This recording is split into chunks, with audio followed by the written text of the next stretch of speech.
Assalamualaikum warahmatullahi wabarakatuh. Halo semuanya, pernah nggak sih kalian lagi asyik scroll lini masa sosmed, lihat konten-konten dakwah yang keren, terus tiba-tiba kepikiran, zaman dulu ulama atau wali songo kita tuh dakwahnya gimana ya? Kan boro-boro ada internet. Nah, di ulasan kali ini, kita bakal napak tilas bareng. Kita akan lihat betapa jeniusnya strategi leluhur kita di Nusantara dalam ngemas dakwah. Jadi gini, kalau sekarang kita punya banyak banget content creator yang jago bikin storytelling atau copywriting buat ngambil hati audiensnya, nah leluhur kita di Nusantara ini tuh udah jadi pionirnya berabad-abad lalu teman-teman. Mereka benar-benar ngerti cara yang paling elegan untuk nyampein pesan agama tanpa bikin masyarakat ngerasa digurui. Oke, coba kita bayangin sebentar ya, mundur ke abad ke-13 atau ke-14. Nggak ada internet, nggak ada mesin cetak, apalagi smartphone. Akses info itu benar-benar sangat terbatas. Terus gimana caranya kisah hidup Nabi Muhammad SAW atau yang kita kenal sebagai Sirah Nabawiyah bisa sampai viral, dikenal, dan dicintai banget sampai ke pelosok desa di Nusantara? Jawabannya ada di satu strategi yang super jenius. Strategi brilian ini namanya pribumisasi Islam. Intinya, para ulama zaman dulu tuh sadar banget kalau mereka lagi berhadapan sama masyarakat yang udah ribuan tahun akrab sama cerita-cerita epik Hindu-Buddha. Jadi alih-alih cuma nerjemahin teks bahasa Arab mentah-mentah yang mungkin kerasa kaku, mereka itu meracik ulang kontennya. Mirip kayak kita ngelokalisasi konten biar relate sama followers. Pesan agamanya dapat, tapi dikemas pakai balutan budaya dan sastra lokal setempat. Jenius kan? Kalau kita telusuri timeline-nya, transisi ini butuh waktu. Di abad ke-13, kisah Nabi masuk lewat kitab-kitab sirah Arab, klasik dan textbook banget. Masuk ke abad ke-14, mulai deh ada adaptasi awal ke hikayat-hikayat berbahasa Melayu dan Jawa. Terus puncaknya, boom! Di abad ke-17, kisah-kisah ini terintegrasi luas banget. Nggak cuma nongkrong di pesantren aja, tapi sampai masuk ke dalam keraton dan jadi bagian penting dari sastra lokal kita. Nah, kalau di zaman now kita punya trending topik, ini dia nih daftar konten yang FYP alias bestseller di masa itu. Pertama, ada hikayat Nabi Muhammad yang super populer di Aceh dan Minangkabau.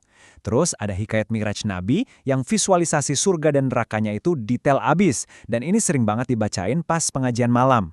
Ada juga hikayat Hasan Hussein buat numbuhin rasa cinta ke keluarga Nabi. Di Jawa beda lagi, ada serat Ambiya yang dilantunkan pakai tembang macapat. Bahkan sampai ke level politik, ada babat tanah Jawi di mana raja-raja Jawa nyambungin silsilah mereka ke para nabi.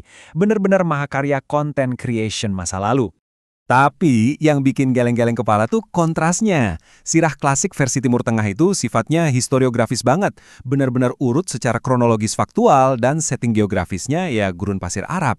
Sementara versi Nusantara, sifatnya itu hagiografis dan sufistik. Lebih fokus ke hal-hal yang sifatnya keajaiban, nilai spiritual, mitologi, terus dibalut sama puisi lokal.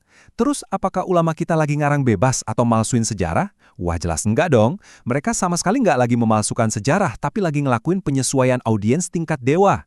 Gini logikanya teman-teman.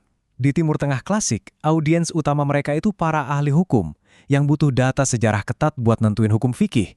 Tapi di Nusantara, target mereka adalah masyarakat awam yang masih kental banget vibes-nya sama cerita Mahabharata atau Ramayana. Coba bayangin, kalau disuguhi data historis yang kering, ya pasti skip lah mereka. Makanya narasi mujizat dan keagungan epik sang nabi yang ditonjolin buat merebut hati mereka. Beda lagi buat para elit keraton, tujuannya adalah nanamin etika kepemimpinan sekaligus ngasih legitimasi politik kalau kekuasaan sultan itu selaras loh sama tuntunan nabi. Strategi dakwah yang benar-benar tertarget. Jadi strategi engagement mereka itu memanfaatin banget yang namanya budaya aural alias budaya denger. Teks-teks ini tuh sama sekali nggak didesain buat dibaca dalam hati sendirian di kamar. Lanskap gurun pasir yang asing sering disubstitusi sama nuansa alam Nusantara yang lebih familiar di telinga mereka. Terus dibalut pakai ritme puisi. Kenapa? Ya supaya bisa dilantunin. Bayangin deh, malam-malam warga pada ngumpul terus ada yang ngelantunin kisah Nabi dengan nada yang merdu banget. Wah itu jadi hiburan, edukasi sekaligus dakwah all in one yang luar biasa memikat. Ada seorang akademisi bernama Vladimir Brzezinski. Beliau merumuskan kalau sastra tradisional kita itu sebenarnya punya 3 fungsi utama. Pertama, faidah, yaitu nilai guna atau panduan moral buat kehidupan kita sehari-hari. Kedua, kamal, yaitu kesempurnaan spiritual. Gimana cerita itu bisa bikin jiwa kita makin dekat sama Tuhan. Dan ketiga, jamal, alias keindahan. Karena nyampein pesan agama itu harus indah, harus puitis, biar langsung nancep ke relung hati. Nah, penulisan sirah di Nusantara zaman dulu ini sukses ngebungkus ketiga fungsi itu dengan super rapi. Dan ini ngebuktiin satu hal yang sangat penting. Ngelokalisasi cerita itu bukanlah wujud perusakan sejarah. Justru, transformasi dari teks sejarah yang kaku jadi sastra spiritual yang lentur itu adalah bukti nyata keberhasilan dakwah di Nusantara. Nabi Muhammad SAW nggak cuma dikenalin sebagai tokoh politik nun jauh di Arab sana, tapi benar-benar dihadirkan secara spiritual, hidup, dan jadi kompas yang memandu denyut nadi kebudayaan kita sendiri. Jadi, intinya gini, di balik semua adaptasi budaya, puisi-puisi yang indah, dan kisah epik tadi, tujuan puncaknya cuma satu, sejalan dengan ayat suci ini. Leluhur kita pengen banget ngejadiin sosok Rasulullah SAW sebagai cermin kehidupan yang nyata dan bisa ditiru sama masyarakat lokal. Target utamanya adalah numbuhin yang namanya mahabbah, cinta yang super dalam ke Nabi, yang ujung-ujungnya bakal ngebawa kita semua jadi makin taat sama Allah Subhanahu wa Ta'ala. Nah, sekarang giliran kita mikir nih para generasi Z. Leluhur kita udah berhasil ngebuktiin kalau mereka bisa bikin masyarakat jatuh cinta sama Nabi lewat instrumen paling canggih di zaman mereka yaitu sastra lisan. Mereka mendobrak batasan geografis murni pakai kreativitas. Pertanyaannya sekarang, dengan semua kemewahan platform digital, media sosial, AI, video pendek yang bertebaran, gimana caranya generasi kita ngelanjutin estafet dakwah kreatif ini? Gimana kita bisa bikin sosok Nabi SAW tepat relevan dan dicintai sama anak-anak muda di tengah gempuran tren zaman now?